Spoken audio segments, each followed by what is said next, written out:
Coucou tout le monde, c'est Lydie et bienvenue dans cette nouvelle vidéo.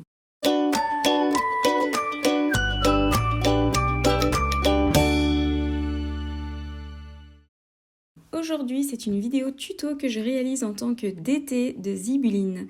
Et oui, j'ai intégré dès ce mois-ci la design team de Zibuline. L'année passée, j'avais déjà été invitée créative, mais cette fois-ci, je suis design team. Donc, on est parti pour un moment ensemble à vous proposer des tutos avec ces produits que j'affectionne tout particulièrement. Alors aujourd'hui, je vous propose de découvrir une reliure qu'on n'avait pas encore vue. Vous savez que sur ma chaîne YouTube, je propose surtout des mini-albums et donc dès qu'il y a une nouveauté intéressante au niveau des reliures, je vous partage ça de suite car je sais que c'est quelque chose qui peut vous intéresser. Alors pour faire ce mini-album, j'ai imprimé une des collections papier digital de Zibuline qui s'appelle Fraîcheur printanière. Il y a une feuille imprimée en A4 mais le reste j'ai mis en général 2 pages sur une seule feuille parce que je vais faire un mini-album assez petit. La reliure est composée de ces anneaux en plastique qui se clipsent en se fermant et on va faire les trous avec le dies qui va avec cette reliure. Pour commencer, je vais faire la couverture, donc j'ai découpé dans du carton de boîte de céréales 2 morceaux de 10 sur 11 cm et un autre morceau de 10 sur 3 cm.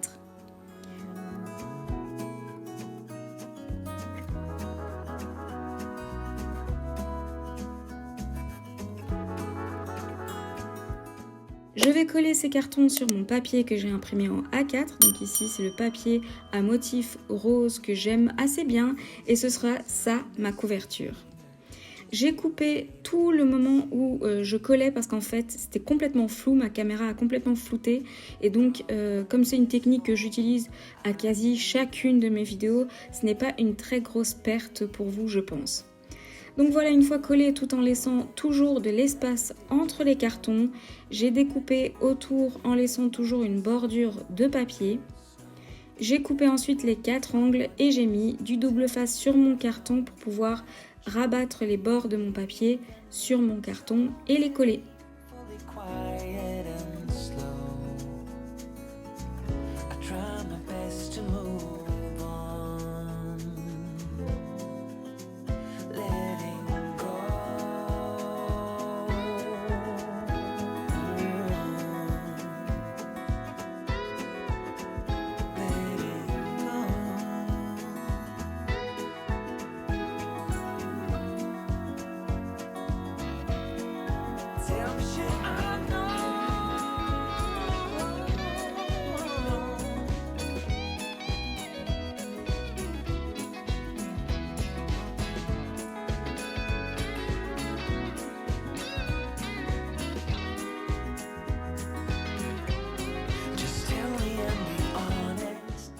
Je vais recouvrir l'intérieur de ma couverture avec une feuille blanche. Donc je vous mets toutes les mesures à l'écran, mais comme d'habitude, tout le matériel que j'utilise dans cette vidéo est référencé dans la description de la vidéo, donc n'hésitez pas à aller jeter un œil.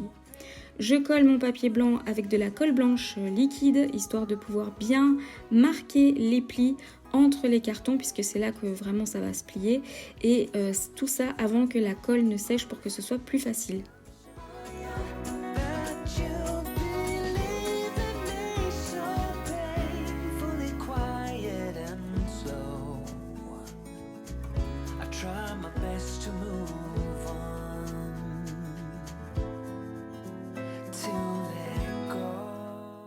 J'ai ensuite pris mes anneaux et j'ai découpé 8 anneaux parce que le dies a 8 trous, mais vous pouvez faire évidemment une reliure moins grande, donc plus courte, en utilisant seulement un côté du dies. C'est quelque chose que je vous montrerai dans un autre tuto. J'ai découpé avec de simples ciseaux et c'est très facile parce que le plastique des anneaux est assez souple en fait.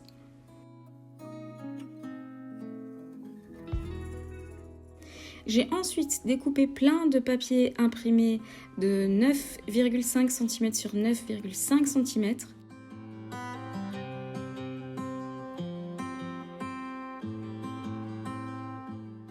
J'ai évidemment découpé aussi du calque avec ce même format. Et quand c'est fait, je les ai tous passés à la Big Shot avec le dies pour faire les trous.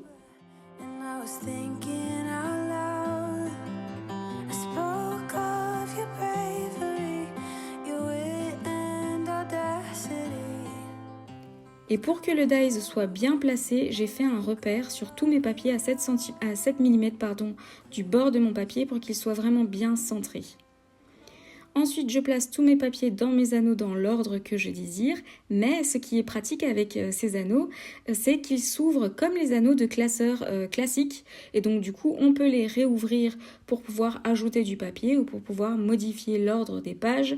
Donc ça, c'est assez pratique et ça change des anneaux en métal classique. Si vous vous demandez si une autre machine peut faire les trous pour ces anneaux-là, j'ai essayé avec la cinch et ce n'est pas du tout la même taille d'anneau, comme ça vous savez. J'ai ensuite fait un repère sur la tranche de mon album et placé mes anneaux bien au centre. J'ai ensuite mis un repère à l'endroit où j'allais percer un trou pour pouvoir fixer mes anneaux dans ma couverture. Je vais mixer ici une deuxième technique de reliure que j'ai déjà utilisée, qui est la technique du Traveler Notebook avec un élastique. Donc je vais percer mes trous avec ma Crop-A-Dile, puis placer mes œillets.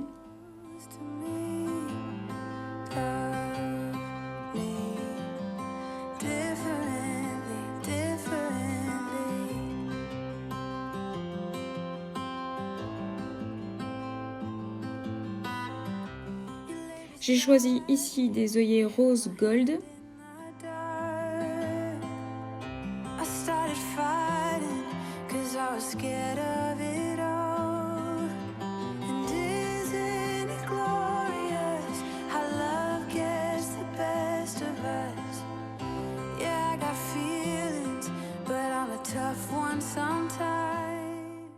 Et ensuite, je vais placer un élastique, donc je vais passer un élastique dans les trous. Mais avant de fermer l'élastique en faisant un nœud, je vais d'abord mettre quelques petites breloques et déco à mon élastique pour pouvoir décorer la tranche extérieure de ma couverture. Donc je vais glisser un petit pompon bleu pour rappeler la couleur qui revient souvent dans l'album à l'intérieur. Et puis je vais mettre aussi une petite étiquette.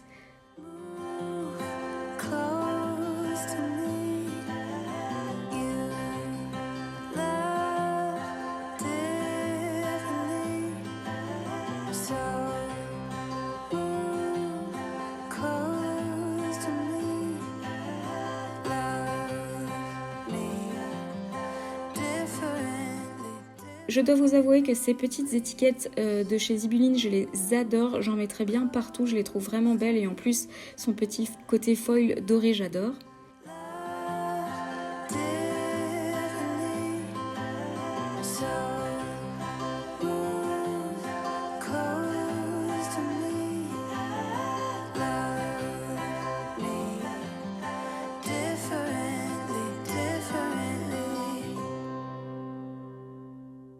Ensuite, je glisse l'élastique dans les anneaux, donc à l'intérieur de l'album, et je ferme en faisant simplement un double nœud. Et voilà le résultat. J'ai pensé au départ à coller la tranche des anneaux sur ma tranche d'album, mais j'ai hésité parce que je ne savais pas si j'allais pouvoir ensuite par après réouvrir les anneaux et les refermer facilement à cause de la colle par l'arrière.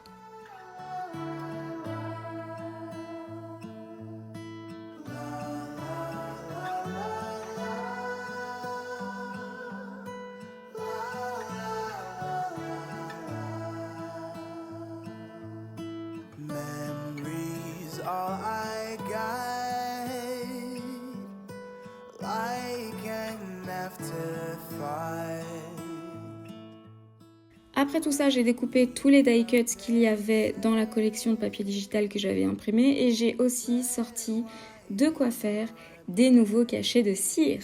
Donc pour ça, j'ai sorti ma belle boîte que vous avez peut-être vue sur mon reel sur Instagram. Certains m'ont charrié en disant qu'il me manquait un cachet. Eh bien en fait non, j'en ai trop, c'est parce qu'il y en avait un qui restait dans l'embout. En fait j'en ai même plus que ça, j'aurais besoin d'une deuxième boîte comme celle-ci du coup.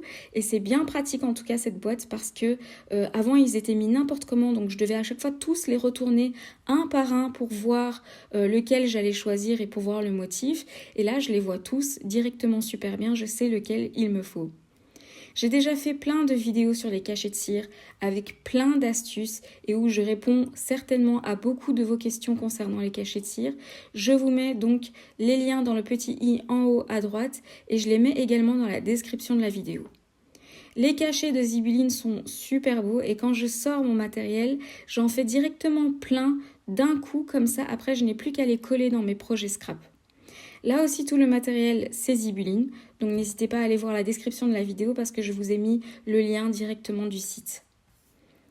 Je commence maintenant la déco de la couverture, donc j'ai craqué pour ces fleurs séchées de chez Zibeline aussi. J'ai envie de les mettre en avant sur cette couverture et donc pour contraster un petit peu avec ma couverture qui est rose, je choisis de mettre plutôt des fleurs et des feuilles séchées plutôt de couleur bleue.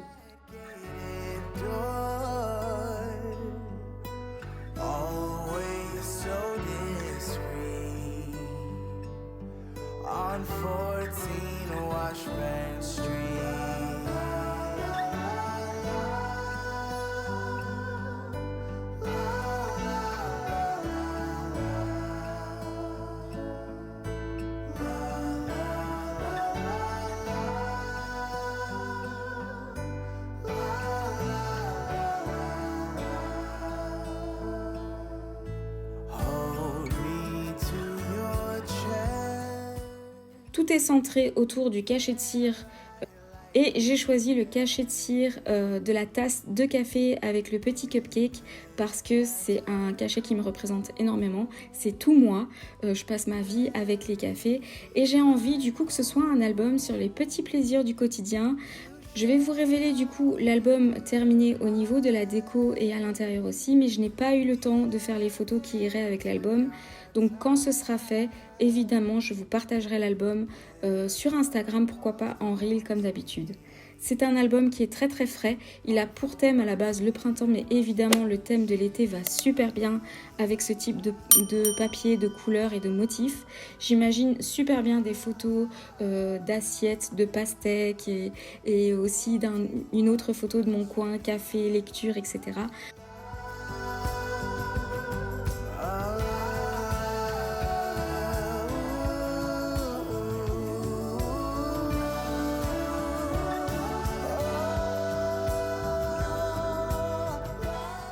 Donc voilà, j'espère que ce tuto en tant que DT Zibeline avec une toute nouvelle technique de reliure vous a plu. En tout cas, je prends toujours beaucoup de plaisir à vous partager ces nouveautés.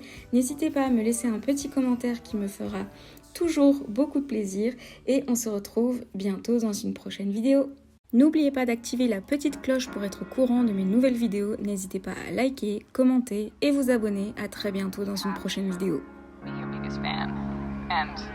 When things are really tough and they're really rough and nothing's working, but there's something inside of you that says, I just have to follow that.